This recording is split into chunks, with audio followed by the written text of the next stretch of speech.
Hello po, ako po si Brother Michael. Ako po ang head po ng Youth Empowered Calamba at ako din po ay nasa worship team at minsan po ay sumasama po sa outreach team upang maghayo. Hello po, ako po si Brother Joko. Isa po ako sa mga core leaders ng YE at member din po ng worship team. Hello, ako nga pala si Brother FJ. Isa akong multimedia tech sa worship team namin. Hello po, ako po si Sister CJ. So, isa po akong Sunday school teacher and youth empowered leader dito sa COG Calamba. Hello po, ako po si Sister Lizelle, isa sa core leader ng Youth Empowered Calamba at isa rin po akong member ng worship team. Sabi sa 2 Corinthians chapter 5 verse 17, "Therefore, if any man be in Christ, he is a new creature. Old things are passed away; behold, all things are become new." Bilang isang Youth Empowered Calamba member, ano nga ba ang nababago kapag mayroon ka ng Jesus Christ dyan sa puso mo? Tara, alamin natin. Noong di pa po ako nakakilala sa ating Panginoong Isus, nung kabataan ko po, ako po ay mahilig po mag-inom, manigarilyo po, at nalulung din po ako sa mga droga po, kagaya po ng marijuana. Sa pagising pa lang, yun na po kagad ang hinahanap ko, yung aking bisyo. At hanggang sa maghapon po, kasama ng aking barkada, yun lang po ang aming ginagawa. Pero pagkatapos po ng lahat ng ito, lumipas ang maraming buwan, mga taon, dekada. Akala ko po doon ko po makikita yung kasiyahan na aking hinahanap. Dati po kasi ako po ay isang rebelde din po na anak. Kasi ang iniisip ko po noon, walang oras yung aking magulang, ngunit di ko alam ay para sa akin yung kanilang ginagawa. Yung kanilang pag-alis ng madaling araw, at pag-uwi ng hating gabi, lagi ko po sila pinupuna kung bakit wala kayong oras sa aming magkakapatid.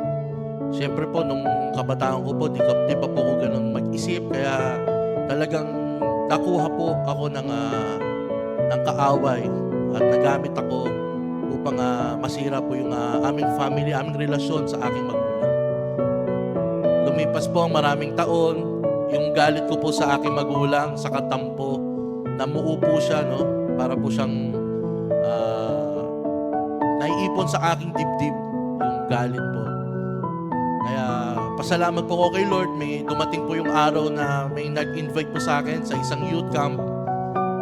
Doon po sa aking pag-attend ay nakita ko po kung gaano po ako kamahal ng ating Panginoong Hesus. Sa lahat ng aking nagawa, sa lahat ng aking pinirwisyo, sa lahat ng aking nasaktan, ang kapalit pa rin na binigay sa atin ng Panginoon is pagmamahal. Kaya ngayon po, nung binago na ang Panginoon, lahat po ng aking talent talagang inalay ko po sa Kanya. Lahat ng mga activities sa church, talagang pinupuntahan ko kasi po ayoko na po bumalik sa dati kong gawain.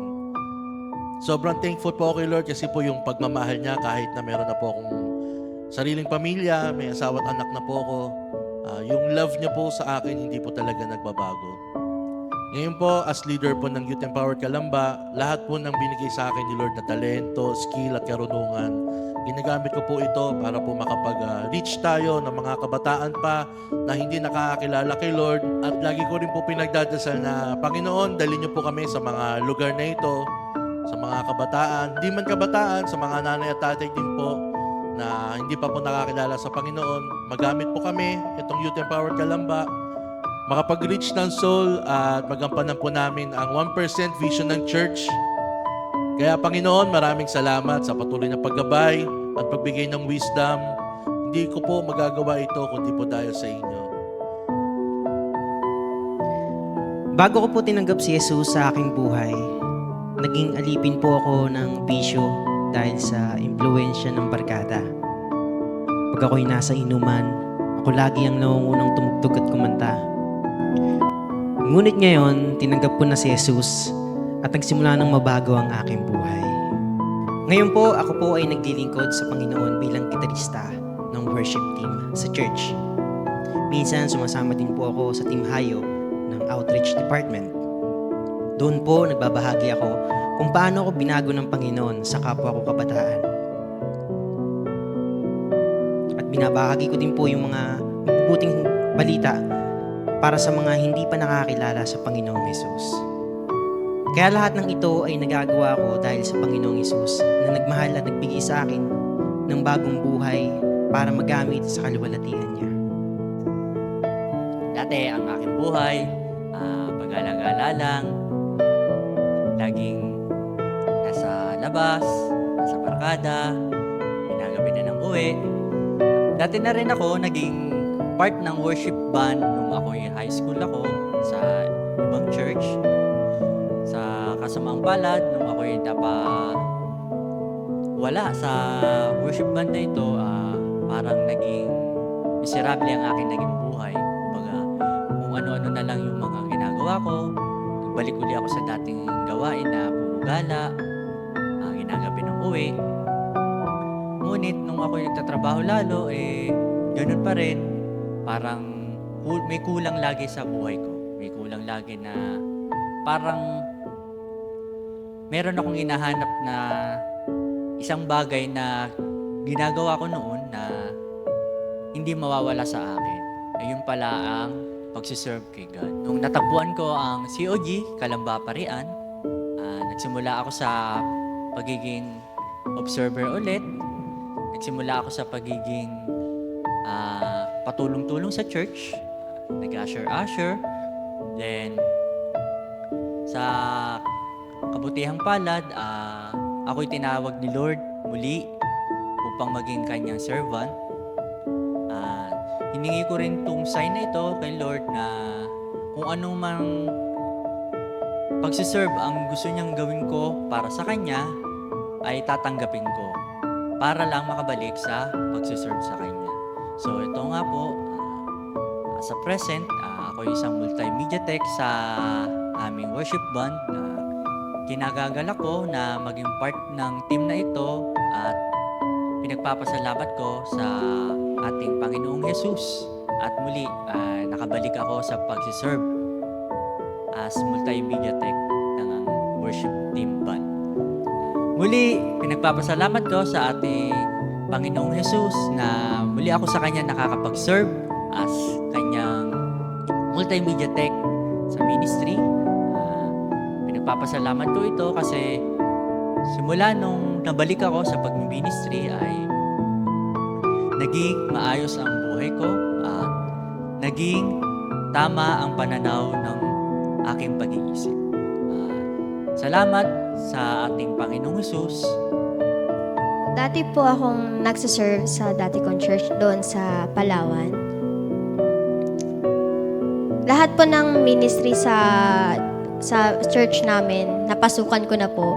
So, mapa worship team, sa dance, sa usher, maging po Sunday school teacher, nagawa ko na po. Nung time na yon, super active po talaga ako sa church noon. Grabe po yung excitement ko kapag nagsiserve ako nun kay Lord. Pero nung nag-work ako, natigil yung ministry ko. Nagpo-focus lang ako sa trabaho, to earn money, and that time parang palagi po akong pagod. And nandun po yung moment na iniiyakan ko na po yung trabaho ko dahil hindi ko na kaya, minsan na exhausted po ako na bakit ganun? Parang yung ginagawa ko is wala na, or parang nagtatrabaho na lang ako tapos wala akong natututunan, wala nagiging purpose yung buhay ko.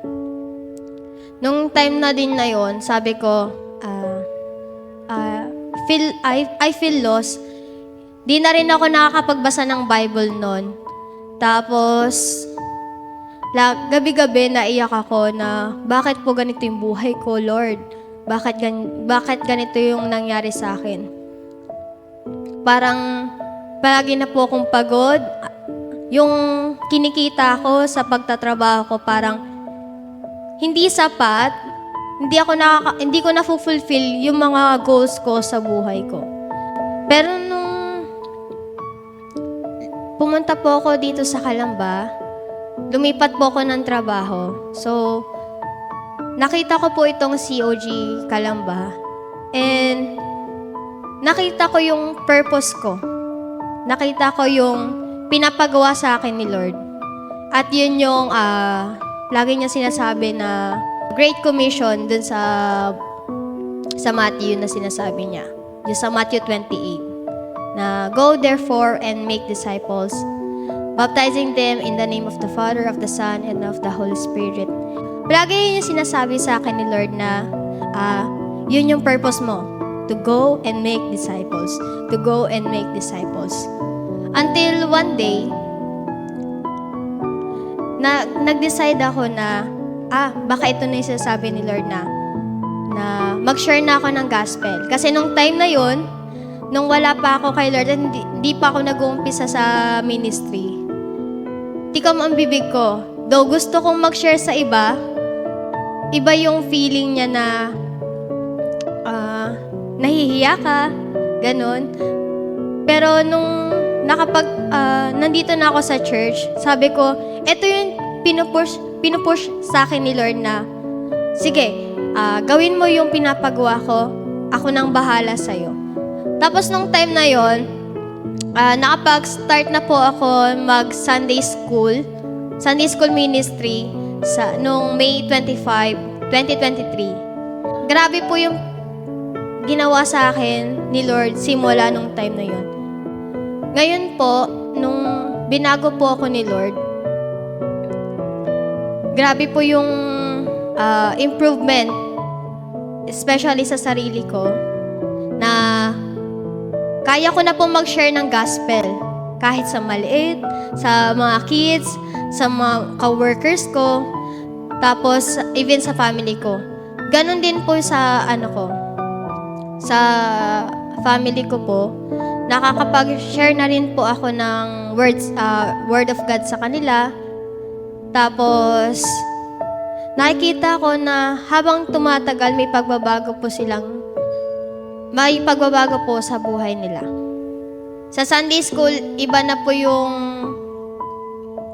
parang pag nagsa-Sunday school ako, very fulfilling yung buhay ko kasi alam ko nagagamit ako ni Lord dun sa purpose niya.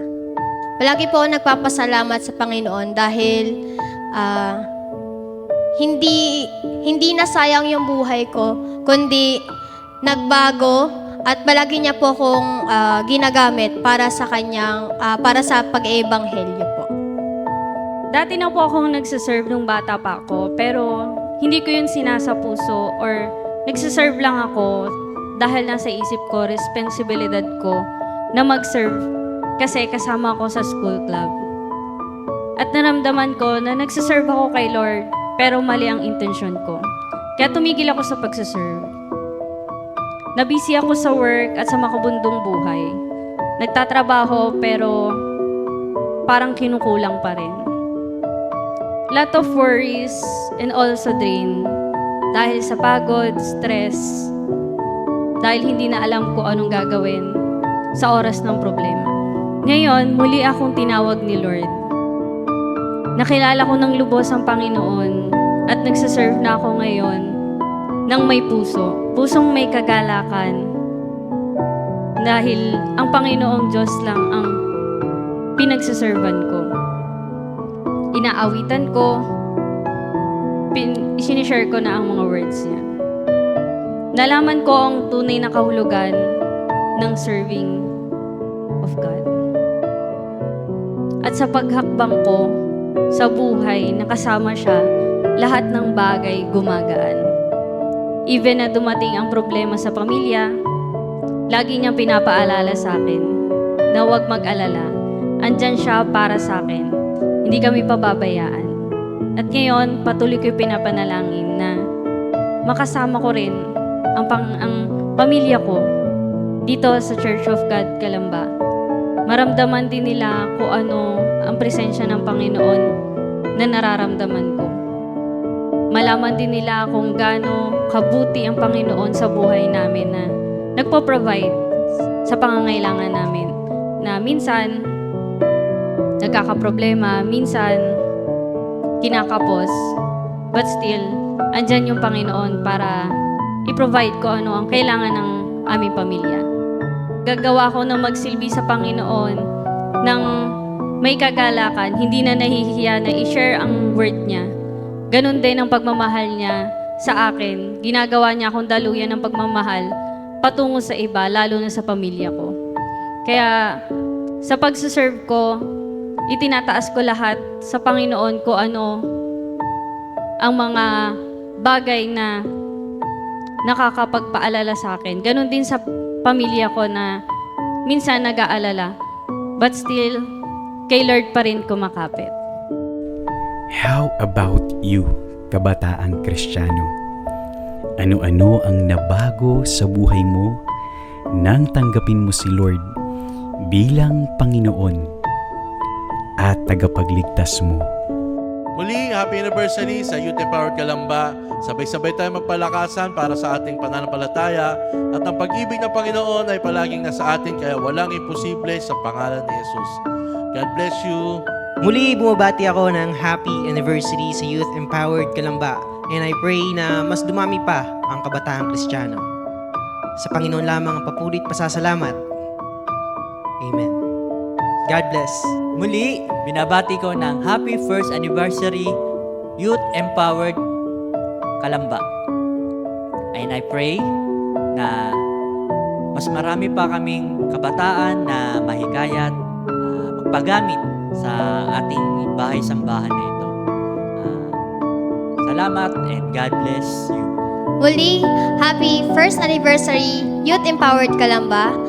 I pray na palagi po tayong padamihin pa ni Lord para magamit pa po tayo sa pag-share ng gospel. And I pray na hindi maging matibay po tayong Kristiyano at palagi po tayong kakapit kay Lord sa lahat ng oras. Yun lang po. God bless. Muli, happy first year anniversary Youth Empowered Calamba.